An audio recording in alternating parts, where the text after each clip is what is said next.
Hi, you're still on The Perspective. Ambassador, can we highlight the bilateral ties, the ongoing cooperations between countries, Indonesia and Canada, Ambassador? Canada and Indonesia have had 65 years this year of diplomatic relations, going back very strong bonds that have been established. In fact, at the very beginning, at the United Nations, the Canadian ambassador was at the forefront of advocating for Indonesia's acceptance as an independent country to the United Nations.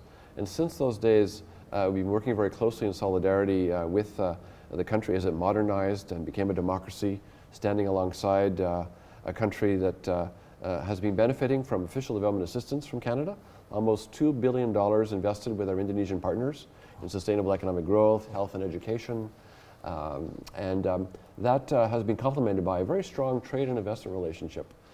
Indonesia, within the ASEAN economic community, is a leading area for investment in mining, oil and gas, financial services, and increasingly we see interest in food security, where Canada's helping with the sustainability of the food situation here in terms of our exports of fertilizer and product. Yeah.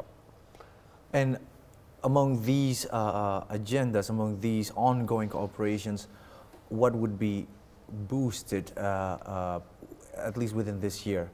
I hope especially after the vlog. Yes. I think the vlog showed that the Prime Minister said we could do much more together, and an area we are focusing on very much is defending and advancing the rights of women and girls. This would include sexual and reproductive health and rights, as well as economic empowerment by strengthening the voice of women in society, because half of society is women. And we do believe a more balanced approach to social economic development is good for the country. I'm very impressed, by the way, that a very high percentage relative to other Asian countries of Indonesian cabinet ministers are women in powerful positions, including foreign affairs and finance, state-owned enterprises. So I think that's a good sign, but there's more to be done. And Canada wants to work with our partners here in Indonesia to improve the prospects for women and girls. And we think that's good for society in general.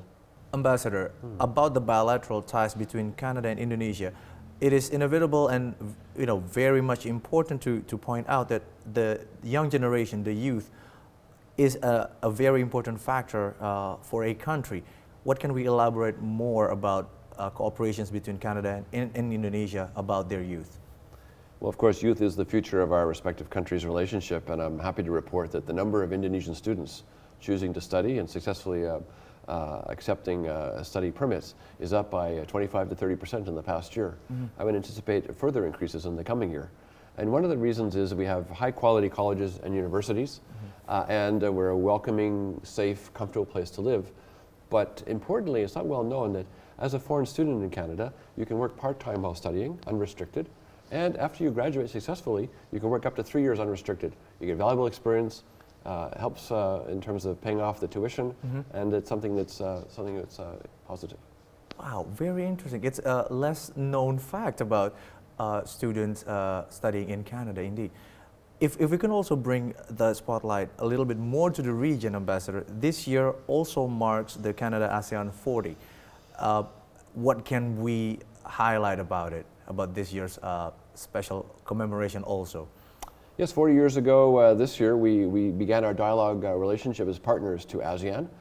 We are now represented in all ASEAN capitals. And here in Indonesia, the Secretariat for ASEAN is an important organization for us. We now have a development program, ASEAN specific, and that's something that is new and exciting. And we think that a free trade agreement between ASEAN and Canada is something we can look at in the future. We're exploring that possibility, building on the experience of Canada recently signing with the European Union a free trade agreement, which is a model, I think, for the rest of the world in terms of an ambitious, modern commercial agreement to boost trade and investment both ways.